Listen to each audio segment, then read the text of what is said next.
Olá, muito boa noite, gente. Tudo bem? Como é que vocês estão? Espero que esteja todo mundo muito bem. Estamos aqui hoje para tentar gravar, já que a última gravação eu tive problemas, né? A câmera travou algumas vezes e eu estava no momento de gravação aí. Acabei não postando o vídeo porque tiveram vários problemas, não tive tempo de editar, enfim, coisas da vida. Mas aí estamos nós aqui novamente para fazer a coisa acontecer, vamos dizer assim. Vamos gravar aqui então mais um vídeo. Parece que aconteceu do mesmo jeito, né? Aquele dia, anteontem. E hoje nós estamos aqui para tentar então fazer a gravação de mais um episódio dessa playlist chamado Evangelho no Lar, né? Como vocês sabem, aqui a gente sempre tem usado os mesmos livros. Nesse caso, a gente tem usado o Evangelho segundo o Espiritismo. A gente usa também esse pequeno livro aqui, Reflexões de Jacó, da médium brasileira Irene Pacheco Machado, e também usamos esse livro do Sri Prembaba, Flor do Dia, porque tem muitas frases, muitos pensamentos bem interessantes aqui, estimulantes, né? Que dá para inspirar a gente à reflexão, tá certo? Como vocês também já sabem, vocês que acompanham aqui essa playlist, a gente sempre começa fazendo em torno, na verdade a gente sempre faz 8 minutos de respiração, cujo objetivo é dilatar nossa aura, né? Fazer o nosso corpo áurico e energético dilatar um pouco. Um corpo áurico dilata, né? O corpo energético fica mais fluídico, vamos dizer assim, né? Mais uma fluidez melhor, vamos dizer assim, né? E depois então que a gente faz essa sequência de minutos de respiração, a gente parte então para a prece em si, que ela é composta de 3 sutis momentos. O primeiro deles a gente invoca os espíritos, depois a gente faz uma prece de pública, né, que eu chamo de prece pública, cujo objetivo é atender alvos mentais que sejam comuns à maioria das pessoas. Depois a gente faz uma prece específica para nós mesmos e assim, vamos dizer assim, na terceira parte a gente faria então a leitura de um texto que nos inspire a meditar, né? Porque a ideia é sempre que a gente esteja em movimento, evoluindo, avançando, estudando, né? Esse é o propósito também. Tá certo? Final do ano chegando. E então vai ter uma pequena pausinha aqui, né? Porque eu vou ter que viajar. Para visitar os familiares, e nesse caso eu não terei acesso lá ao computador para poder fazer minhas gravações. Mas de qualquer maneira, estaremos aqui a partir de então, provavelmente dia 26 ou 25, talvez, não tenho certeza ainda, tá bom? Talvez atrase apenas um dia a nossa prece. Mas o negócio é seguir adiante. Bom, como que a gente faz a nossa respiração? A gente sempre faz a nossa respiração em 3 etapas, sendo 2 etapas de inspiração e a terceira etapa de expiração, né? Essa, vamos dizer assim, essa respiração vai, de certa maneira, facilitar que os bons espíritos possam acessar o nosso corpo mental, energético, enfim, e transferir para nós intuições ou até mesmo pensamentos que sejam úteis para o nosso momento de prece. Por isso, da importância desse momento de respiração, tá certo? Então vamos lá? Como que a gente respira? Como que a gente respira? A gente respira da seguinte maneira: inspira de novo, segura e solta.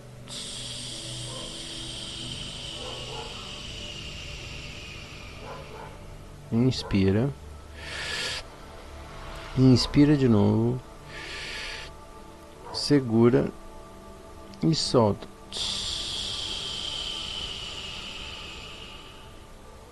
Inspira, inspira, segura e solta. A gente vai fazer isso em torno de 8 minutos, tá? Então eu vou avisando vocês aqui. Vamos nos concentrar apenas na respiração.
Mais 5 minutos.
Mais 3 minutos.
Mais um minutinho.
Assim nós chegamos ao fim da prática de respiração, e aí a partir disso então a gente já pode, né, começar a invocação dos nossos bons amigos espirituais para que nos ajudem a interpretar da melhor maneira possível as leituras do dia de hoje. Vamos lá? Então assim, a gente espalma nossas mãos, abre bem as nossas mãos, né, para que a gente possa, vamos dizer assim, expandir os nossos chakras, né, vamos dizer assim. E aí a partir disso, né, a gente se concentra nos nossos bons amigos e pede humildemente que eles, os nossos parceiros espirituais, nos ajudem nesse momento de prece, oferecendo-nos companhia e segurança, para que melhor possamos interpretar as leituras do dia de hoje e fortalecer a nossa consciência e a nossa identidade em favor do bem. Pedimos aos bons amigos que também possam nos ajudar escolhendo uma boa leitura. E isso seja bom para nós, consciências encarnadas, e também para as consciências desencarnadas que estão presentes por algum motivo. Pedimos a licença espiritual aos espíritos, né? A licença espiritual aos moradores da região e da casa, para que nós possamos humildemente realizar as nossas preces. Que Jesus permita o melhor aproveitamento desse momento e que essa egrégora seja positiva, cheia de boas vibrações para os nossos amigos e consciências necessitadas, que assim seja. Pai nosso que estais nos céus, santificado seja o vosso nome. Venha a nós o vosso reino e seja feita a tua vontade, assim na terra como no céu. Pão nosso cada dia nos dai hoje, perdoa as nossas ofensas, assim como nós perdoamos quem nos tem ofendido.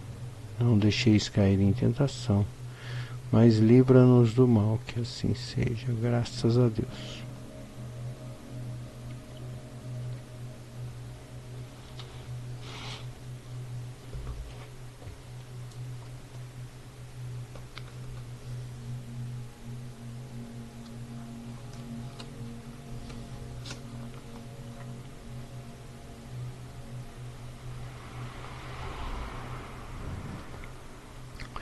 Desprendimento dos bens terrenos. Lacordaire, Constantina, Argel, 1863. Venham, meus irmãos, meus amigos, trazer meu auxílio para ajudar corajosamente no caminho da melhoria em que entrastes. Somos devedores um dos outros. Somente pela união sincera e fraternal entre os desencarnados e os encarnados é que será possível esse melhoramento. O apego aos bens terrenos é um dos maiores obstáculos ao vosso adiantamento moral e espiritual. Pelo desejo de possuí-los, destruís o sentimento do amor, voltando-se para as coisas materiais. Sede sinceros, a riqueza dá uma felicidade pura? Quando vossos cofres estão cheios, não há sempre um vazio no coração? No fundo dessa cesta de flores, não há sempre um réptil escondido? Compreendo que um homem que por um trabalho constante e honrado ganhou a riqueza, experimente a satisfação muito justa que Deus aprova. Porém, daí há um apego que absorva todos os outros sentimentos e provoque a frieza de coração. Há uma distância tão grande quanto a avareza sórdida ao esbanjamento exagerado. Dois vícios contra os quais Deus colocou a caridade, santa e salutar virtude, que ensina ao rico a dar sem orgulho para que o pobre receba sem humilhação. Que a riqueza se tenha originado de vossa família, quer a tenhais ganho pelo vosso trabalho, há uma coisa que não deveis vos esquecer nunca. Tudo que vem de Deus retorna para Deus. Nada vos pertence na terra, nem mesmo o vosso corpo. A morte vos liberta dele, como de todos os bens materiais. Sois depositários e não proprietários. Não vos enganeis. Deus emprestou e deveis restituir. E ele vos empresta sob a condição de que o supérfluo, pelo menos, reverta em favor daqueles que não têm o necessário. Um dos vossos amigos vos empresta uma soma. Por pouco que sejais honestos, terei a preocupação de restituir o empréstimo. E lhe ficareis agradecido. Pois bem, essa é uma posição do homem rico. Deus é o amigo celeste que lhe emprestou a riqueza.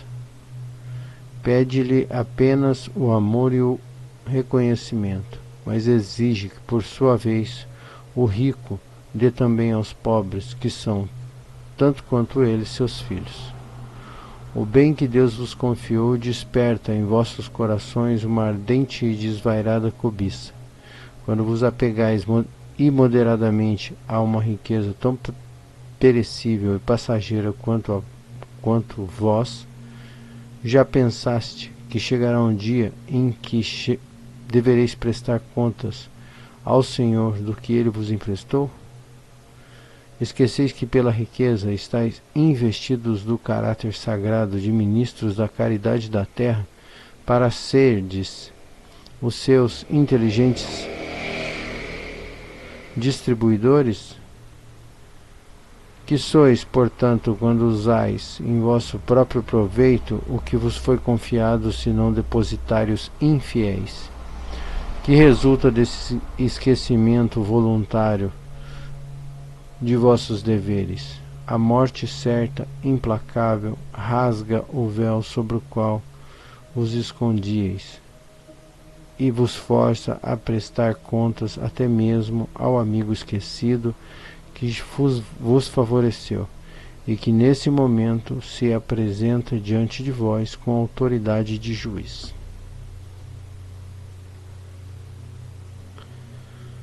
Gente, essa leitura aqui, ela tem, vamos dizer assim,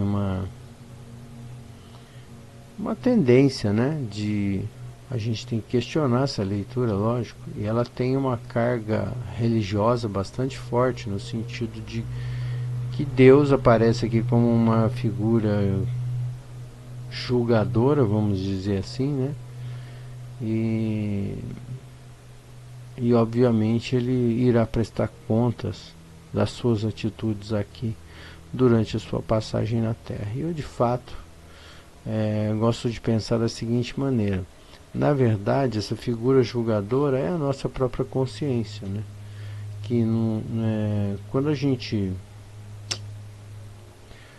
Acho que um exemplo seria melhor. Imagina que você está acostumado a praticar certo tipo de coisa na sua casa. Por exemplo, vamos supor que você more numa casa onde você não tem o hábito de limpar essa casa. Você não tem o hábito de organizar essa casa. Você não tem o hábito de... Enfim, você não tem boas práticas de higiene, vamos chamar assim. E aí você então é convidado a ir morar com alguém que é uma pessoa muito limpa e organizada. É óbvio que quando você chegar nesse lugar e passar a morar nesse lugar, é óbvio que um momento ou outro as pessoas, ou até mesmo você, vai perceber que as suas atitudes são incompatíveis com essa nova morada, com essa nova casa que você veio a viver. E aí, naturalmente, é possível que você possa ter vergonha das suas atitudes, né? Quando você começa então a ter uma noção de que você não age bem, você enquanto morava sozinho, você não cuidou, né? Antes de você se mudar para essa casa agora, em definitivo, você não cuidou de melhorar o aspecto da sua casa, as questões de higiene, você não se preocupou com isso. Mas quando você passa a viver numa realidade onde tudo é melhor, mais organizado, tudo funciona direito e não sei o que, você fica naturalmente deslocado. E eu acredito que seja isso, né? Chega um determinado momento, talvez mesmo que ninguém te fale nada sobre os teus maus comportamentos, você vai acabar percebendo que eles não são adequados para aquele lugar que você está morando. E eu acho que é a mesma coisa que acontece depois que a gente passa daqui para lá. A gente começa a ver as nossas atitudes com muito mais clareza, com muito mais nitidez, com muito mais consciência, e obviamente a gente começa a sentir vergonha das atitudes da nossa vida anterior. Entende? Então, assim, eu acho que essa acusação, vamos dizer assim, é uma palavra meio forte, mas ela é meio que automática. A nossa própria consciência aponta para nós essas falhas às vezes até de caráter, mas ela aponta esses pontos que a gente deveria ter melhorado, ou, enfim, né, ou estudado, ou pesquisado, ou discutido, ou implementado na nossa vida anterior. Quer dizer, você teve tempo, você teve possibilidades, na maioria das vezes, de desenvolver aquela parte, né? Então, por exemplo, trazendo aqui para a realidade da leitura, às vezes você passou uma vida inteira acumulando dinheiro e teve uma vida super confortável e não teve nunca a capacidade de olhar do lado e ver a necessidade, às vezes, de um funcionário seu, de uma pessoa que trabalhou para você. Você simplesmente preferiu não ver, porque o que acontece? Às vezes, se você vê uma determinada situação, você fica obrigado a mudar, porque a tua consciência fica tão perturbada que você acaba tendo que tomar uma atitude em relação àquela coisa que te incomodou. Mas, para não ter que fazer isso, você prefere ignorar. E isso é natural do ser humano, todo mundo sente isso, entende? É que nem, por exemplo, quando a gente coloca, né, algumas ideias da doutrina para que as pessoas reflitam sobre, né?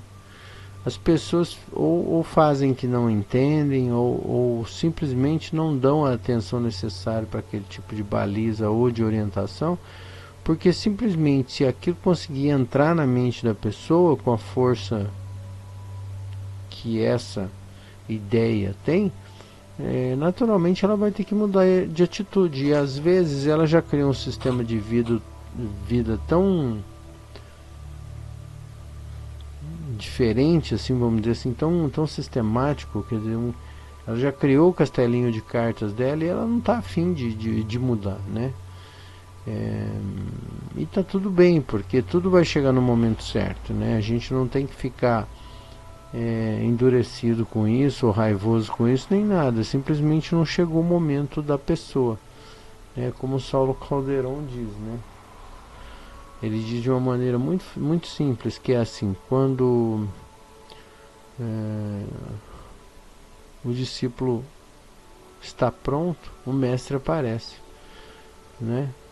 Eu não sei de onde ele tirou essa frase, eu já ouvi essa frase também em outras situações, mas é isso. Quer dizer, e esse mestre de fato não aparece. O mestre somos nós mesmos, né? Que acabamos modificando a nossa percepção em relação a algum assunto. E obviamente, quando a gente consegue perceber esse assunto de forma diferente, a gente acaba mudando de atitude. Então essa é a ideia da leitura de hoje, né? E apontar justamente que, né, que isso aqui não é tão direto. Eu acho que o texto é mais alegórico um pouco, sabe? No sentido de que Deus não é uma pessoa, Deus é uma energia, Deus é um movimento, Deus é um estado. Então eu acho que como Deus está dentro de você, entendeu? Deus não está fora. Aqui nessa leitura dá a ideia de que Deus está sentado num trono lá, apontando o dedo indicador para o seu nariz. Tipo, você fez isso, você não fez aquilo, biriri, bororó. E não é isso, né? Porque Deus é onisciente, é onipresente e é onipotente. Ou seja, essa ideia de Deus, quer dizer, está dentro de você, não está fora. Então quem vai se acusar se isso acontecer é você mesmo, né? Você mesmo vai perceber e falar, puta, eu tive um comportamento que não foi legal, que merda, preciso corrigir isso de algum jeito, né? Isso é uma coisa. E outra coisa ainda, só para completar a ideia, que é o seguinte: às vezes a gente no mundo físico, a gente só vê aquela coisa que está próxima à nossa visão, né? Vamos dizer assim, a nossa percepção, nem a nossa visão, mas a nossa percepção social. Então, por exemplo, sei lá, um exemplo, vou dar um outro exemplo. Você tem um funcionário, ele vem trabalhar todo dia, é um funcionário bom, não enche o saco, não sei o que lá, não sei o que lá, beleza. Aí você está lá trabalhando, você acha que você, pelo teu trabalho, tem que ganhar 25 vezes mais do que ele, 35 vezes mais que ele. E ele às vezes passa fome, passa necessidade, né? Às vezes ele tem uma vida ruim em função do trabalho dele, né? Sofrida, muito sofrida, e obviamente você não está vendo porque ele todo dia está lá no emprego, lá de uniforme limpo e tal, porque isso é a regra da empresa. Então todo dia ele está lá, mas você não sabe o que está acontecendo. Imagina se você tivesse uma holovisão, né? Ou seja, se você conseguisse olhar para esse funcionário e visse o que ele passa na casa dele, as horas que ele passa no trânsito, não sei o que lá, né? Quer dizer, se a gente tivesse um pouco mais de empatia por aquele funcionário, obviamente a gente ia sentir um pouco mais, falar, poxa vida, o cara se arrebenta para trabalhar aqui, né? E eu estou diretamente relacionado com isso, né? Então isso diretamente implica a minha pessoa. E aí, obviamente, né, ninguém está condenando você ter um funcionário e, obviamente, explorar o trabalho dele para ganhar o seu dinheiro. Ninguém está condenando isso. Mas fazendo um apelo para que haja minimamente um bom senso, né, no sentido de honestidade. Por exemplo, a gente vê muitas situações em que o funcionário trabalha aí 30 anos e o cara não recolhe os direitos do cara. E quando o cara vai aposentar, ele não tem mais direito. Não tem direito porque o patrão simplesmente negligenciou isso, entende? Então é uma coisa que é criminosa, assim, chega a ser às vezes, né? Enfim, acho que vocês entenderam a ideia, né? E, enfim, posto esse comentário, pedirei que nós criássemos uma egrégora para que nós pudéssemos fazer uma prece pelos espíritos. Amanhã ou depois, hoje é 22, né? Praticamente depois de amanhã já é Natal, né? E uma data simbólica importante, mas eu venho dizendo já isso há alguns dias. Existe uma tensão energética muito grande nessa festa em específico, porque o Natal representa uma festa da família, né? E na maioria das vezes os nossos desafios emocionais estão relacionados à nossa família, seja porque você tem família problemática, seja porque você não tem família, seja porque falta algum membro da família, seja porque algum membro da família não é bom, não foi bom com você, enfim. Então existe uma tensão energético espiritual muito grande, porque as pessoas ficam pensando nos entes queridos que já partiram, ficam desejando a presença deles, enfim, é uma loucura, é uma loucura. E eu acho até que deve existir um sistema muito criterioso que permite ou não permite que os espíritos estejam em nossa presença nesse final de ano, nessas festas de Natal. Então, em função disso, eu gostaria que nós criássemos uma egrégora para que a gente pudesse pedir por esses nossos irmãos desencarnados, a fim de que eles pudessem receber as melhores vibrações possíveis, inclusive proteção espiritual, tá certo? Para que a gente não interfira na vida espiritual deles, né? Então, vamos lá?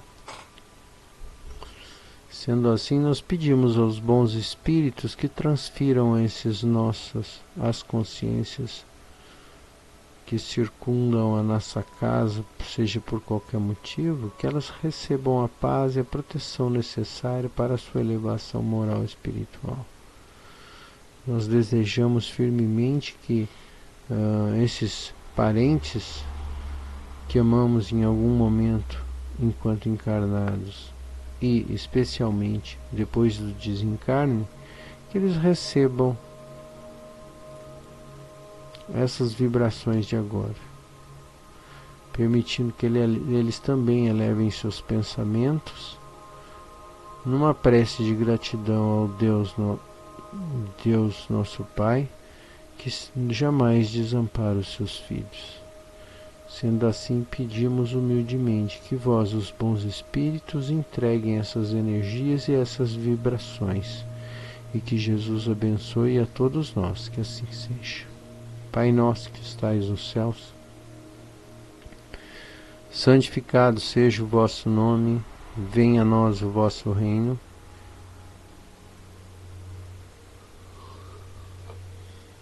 Seja feita a vossa vontade, assim na terra como no céu. Pão nosso cada dia nos dai hoje. Perdoa as nossas ofensas, assim como nós perdoamos a quem nos tem ofendido. Não deixeis cair em tentação, mas livra-nos do mal, que assim seja, graças a Deus.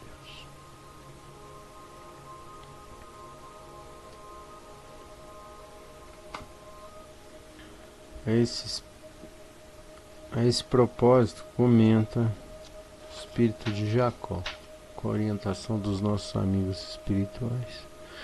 Irmão Jacó, o que acha dos jovens modernos?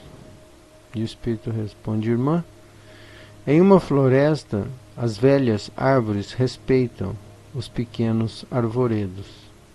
Em um jardim, as belas roseiras perfumam os tenros capins. Porque só os homens não sabem ou não querem aceitar a renovação da natureza.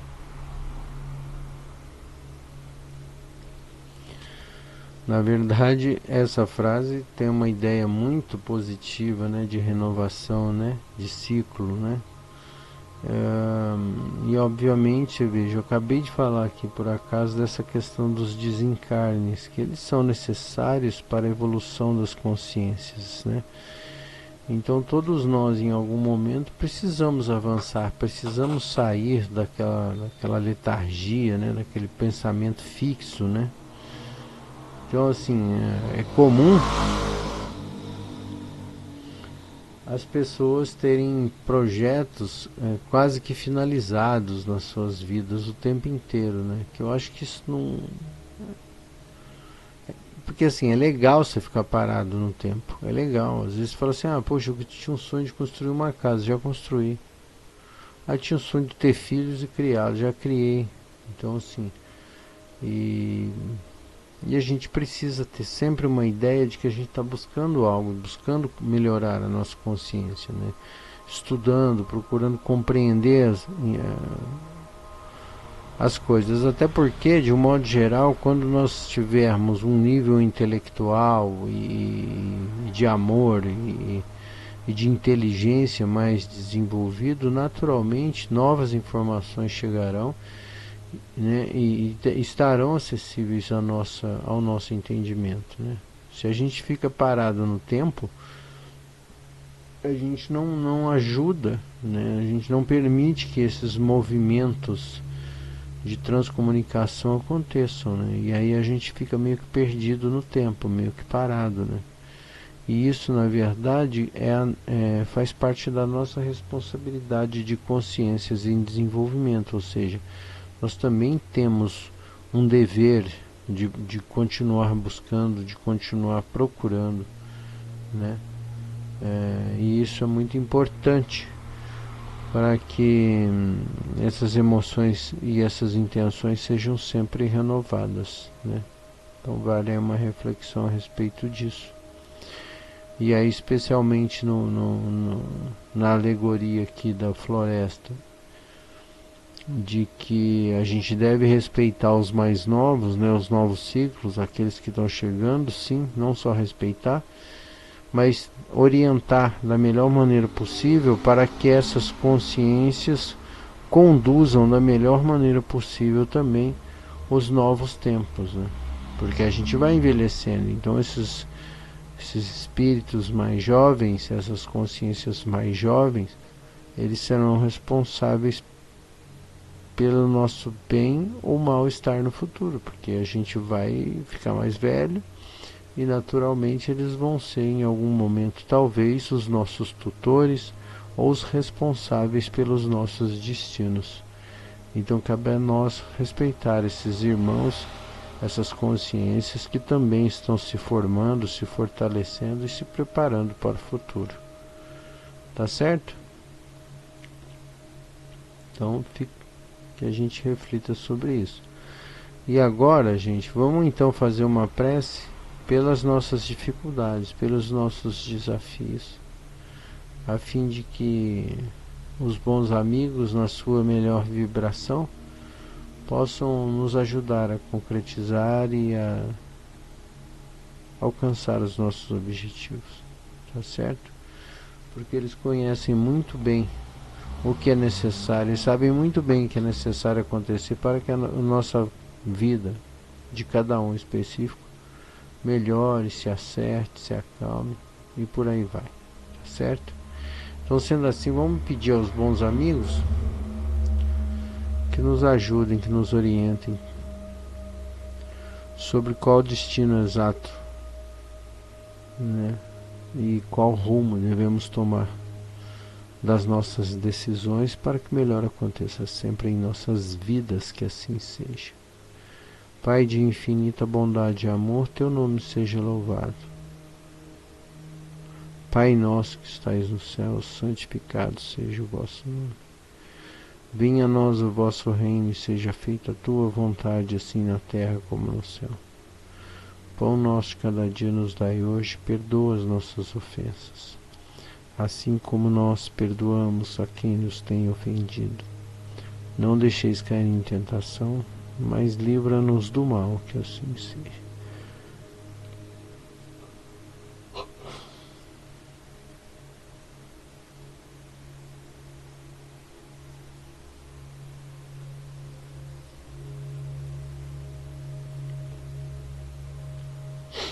Por último, meus irmãos, não menos importante,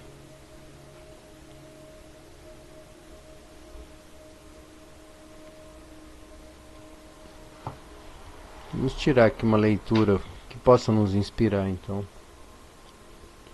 para o dia de amanhã, para o dia das festas e por aí vai, tá certo?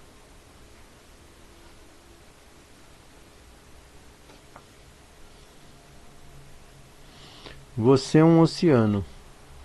A sensação de separação faz parte da natureza deste plano de existência na qual estamos vivendo experiências da individualidade através do ego.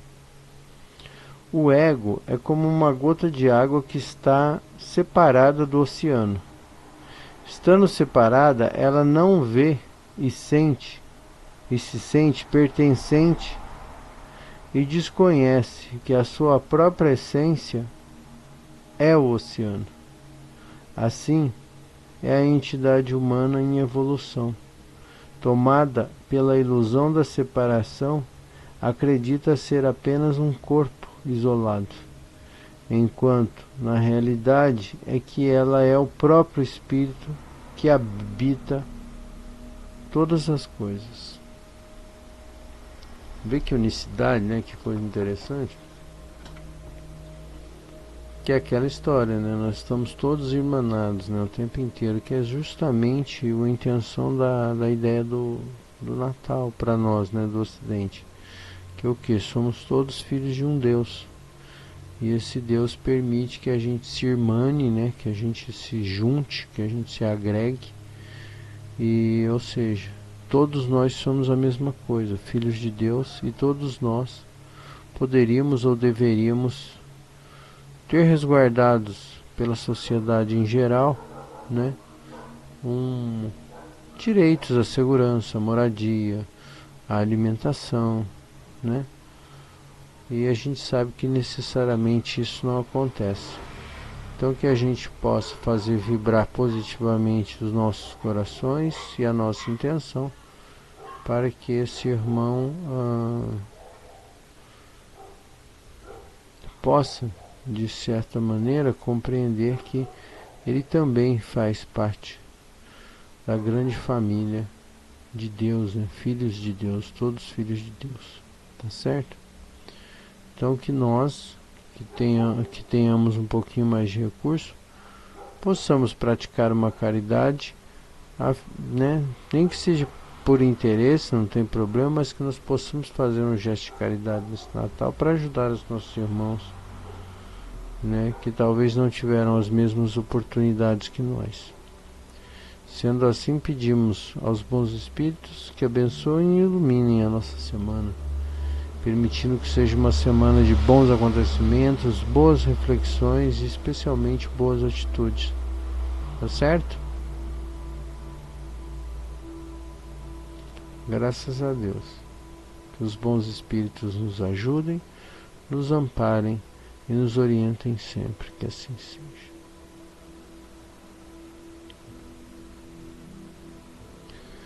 E a você que esteve aqui comigo até esse momento do vídeo, meu muito obrigado pela presença, que a gente possa se ver em breve em mais um episódio do Evangelho no Lar, tá certo? Onde a gente faz as nossas preces pelos nossos irmãos, né?